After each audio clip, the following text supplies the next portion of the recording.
Hello student, मैं doctor आराधना Tripathi home science classes में आप सभी का स्वागत करती हूँ।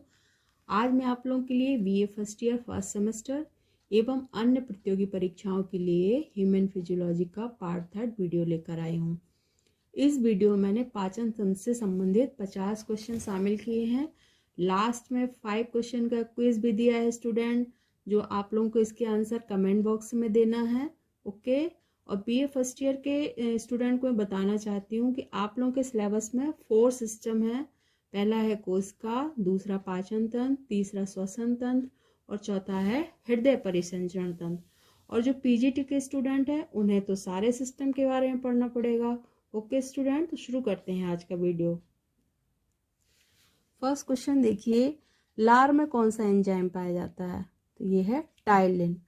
लार ग्रंथियों का एंजाइम किसका पाचन करता है? तो ये कार्बोहाइड्रेट का। दूध के पाचन में सहायक एंजाइम कौन सा है? तो ये है रेनिन। रेनिन एंजाइम के द्वारा किसका पाचन होता है? तो ये मिल्क प्रोटीन का। टाइलिन एंजाइम किस माध्यम में क्रिया करता है? तो ये क्षारीय माध्यम में। कौन सा एंजाइम स्टार्च पर क्रिया करके उसे डेक्स्ट्रिन में बदल देता है? तो ये है टाइलिन। ग्रसनी की लंबाई कितनी होती है? 12.5 सेंटीमीटर। ग्रास नली की लंबाई कितनी होती है? 27.5 सेंटीमीटर। ग्रसनी तथा ग्रास नली की लंबाई कितनी होती है? तो ये होती है 40 सेंटीमीटर। ग्रास नली किन पेशियों की बनी होती है? तो ये घुमावदार पेशियों की बनी होती है। नेक्स्ट क्वेश्चन देखते हैं, भोजन को आमाशय तक पहुंचाने का कार्य कौन करता है? तो ये ग्रास नली। ग्रसनी का आकार कैसा होता है? कीप के समान। ग्रास नली तथा श्वास नली के बीच में एक पर्दा होता है, इसे क्या कहते हैं? तो इसे एपिग्लॉटिस कहते हैं।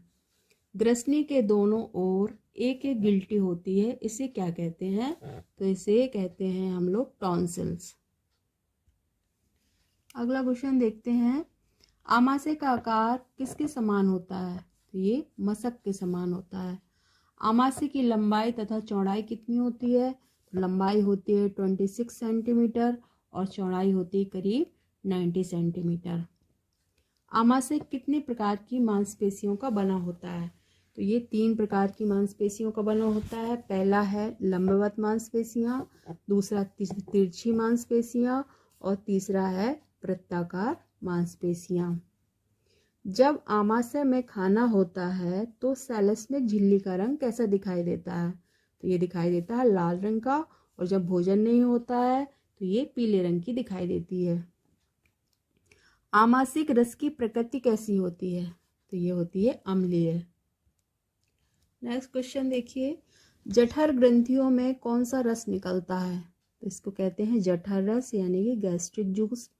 आमाशयिक रस में कौन कौन से एंजाइम पाए जाते हैं? तो यह HCl, पेप्सिन, रेनिन और कुछ मात्रा में लाइपेज भी पाया जाता है। 24 घंटे में लगभग कितने लीटर आमाशयिक रस निकलता है? तो ये है 1.5 से लेकर 2.5 लीटर तक निकलता है और भोजन के प्रकार के अनुसार इसकी मात्रा में थोड़ा बहुत अंतर आ जाता है। भोजन में आए हानिकारक जीवाणुओं को कौन सा एंजाइम नष्ट कर देता है? तो ये है HCl। नेक्स्ट क्वेश्चन, भोजन को अम्लीय बनाने का कार्य कौन सा एंजाइम करता है? तो ये HCl करता है। दूध को दही में बदलना किस रस के कारण होता है? तो ये रेनिन में होता है। प्रोटीन को पेप्टोन में बदलना किस एंजाइम के द्वारा होता है? तो ये पेप्सिन के द्वारा होता है। आमाशय में कितने घंटे भोजन रहता है? ये 4 से 5 घंटे तक भोजन रहता है। नेक्स्ट क्वेश्चन, कौन सा एंजाइम इमल्सीकृत वसा पर क्रिया करके उसे ग्लिसरॉल तथा वसी अम्ल में परिवर्तित करता है? तो ये है लाइपेज। काइम क्या है? संकुचन एवं विमोचन द्वारा आमाशय भित्ति में भोजन का लेय रूप में लेना ही काइम कहलाता है। मुख्य लार ग्रंथि कौन सी है? तो ये है कर्णपूर्ण ग्रंथि, इसी को हम पैरोटिड ग्लैंड्स भी कहते हैं। मुंह में कितनी प्रकार की ग्रंथियां पाई जाती हैं? ये लार ग्रंथियां होती हैं, 3 प्रकार की लार ग्रंथियां होती हैं। कौन कौन सी होती हैं? पहला है कर्णपूर्ण ग्रंथि, दूसरा है अधोजिह्वा ग्रंथि और तीसरा है अधोजंभ ग्रंथि। छोटी आंत की लंबाई कितनी होती है? तो ये होती है 6 मीटर। छोटी आंत में कितने भाग होते हैं? तो 3 भाग होते हैं। कौन कौन से होते हैं? पक्वाशय, मध्यांत्र और शोषांत। छोटी आंत में कितनी ग्रंथियां होती हैं? 4 ग्रंथियां होती हैं। कौन कौन सी होती है? पहला है ब्रूनर्स ग्रंथि, दूसरा है पियर्स ग्रंथि, तीसरा है एकांत ग्रंथि और चौथा है लीवरकुन ग्रंथि। एडेनाइड क्या है? यह एक लसिका ऊतक है जिसकी वृद्धि होने पर पश्चनासाद्वार अवरुद्ध हो जाता है। इंसुलिन हार्मोन किस बीमारी में प्रयोग करते हैं? तो ये है मधुमेह में। पित्त रस का क्या कार्य है? ये अम्लीय भोजन को क्षारीय बनाता है। चाइल किसे कहते हैं? पचे भोजन के तरल रूप को हम चाइल कहते हैं। अग्न्याशय रस में कौन सा एंजाइम पाया जाता है?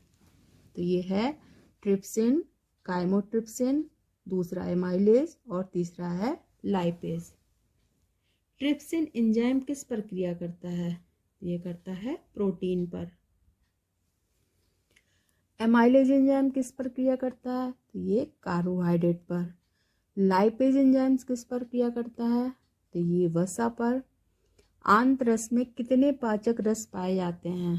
तो ये 3 पाचक रस पाए जाते हैं। कौन कौन से हैं? पहला है एरेप्सिन, दूसरा है डाइसैकेराइडेज और तीसरा है लाइपेज। अगला क्वेश्चन देखिए, प्रोटीन के सरलतम रूप अमीनो एसिड में बदलने का कार्य कौन सा एंजाइम करता है? तो ये है एरेप्सिन। कार्बोज को मोनोसैकेराइड में कौन सा एंजाइम बदलता है? तो ये है डाइसैकेराइडेज। भोजन का अवशोषण कहाँ होता है? तो ये छोटी आंत में होता है। स्वस्थ व्यक्ति के शरीर में प्रतिदिन कितने ग्राम वसा का अभिशोषण होता है? तो ये होता है 100 से 150 ग्राम तक। पाचन संस्थान का आखिरी अंग कौन सा है? तो ये है बड़ी आंत। अगला क्वेश्चन, बड़ी आंत की लंबाई चौड़ाई कितनी होती है? तो ये लगभग होती है 2 मीटर लंबी होती है और चौड़ाई होती है 7 सेंटीमीटर। बड़ी आंत के कितने भाग होते हैं? 3 भाग होते हैं। पहला है आद्रांत, इसी को हम सीकम कहते हैं, दूसरा कोलेन, तीसरा है मलाशय या रेक्टम। बड़ी आंत का पहला भाग कौन सा है? तो ये सीकम है, इसी को हम आद्रांत भी कहते हैं। सीकम के से नीचे पूंछ के समान जुड़ी हुई 15 सेंटीमीटर लंबी एक नली होती है, इसे हम क्या कहते हैं? तो इसे हम अपेंडिक्स कहते हैं। अपेंडिक्स का हमारे शरीर में कोई कार्य नहीं होता है। जब ये फूल जाती है तो इसमें भयंकर दर्द होने लगता है स्टूडेंट, तो फिर इसे क्या करते हैं हम लोग? ऑपरेशन के द्वारा इसको निकाल दिया जाता है। लास्ट क्वेश्चन देखते हैं, कोलेन की लंबाई कितनी होती है? तो ये होती है 1.5 मीटर। ओके स्टूडेंट, अब लास्ट में 5 क्वेश्चन मैं आप लोगों के लिए क्विज के लिए दे रही हूँ, जिसके आंसर आप लोग कमेंट बॉक्स में दीजिएगा। ओके, पहला देखिए, मनुष्य के शरीर की सबसे बड़ी ग्रंथि कौन सी है? दूसरा, यकृत का भार कितना होता है? तीसरा, पित्ताशय का आकार कैसा होता है?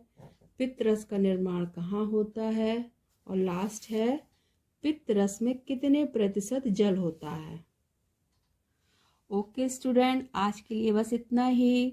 अगर आप लोगों के लिए ये क्वेश्चन अगर नहीं समझ में आए तो मैं नेक्स्ट वीडियो में इसके आंसर बताऊंगी। ओके, और जो स्टूडेंट मेरे चैनल पर पहली बार आए हैं तो प्लीज़ सब्सक्राइब कीजिए। Thank you for watching.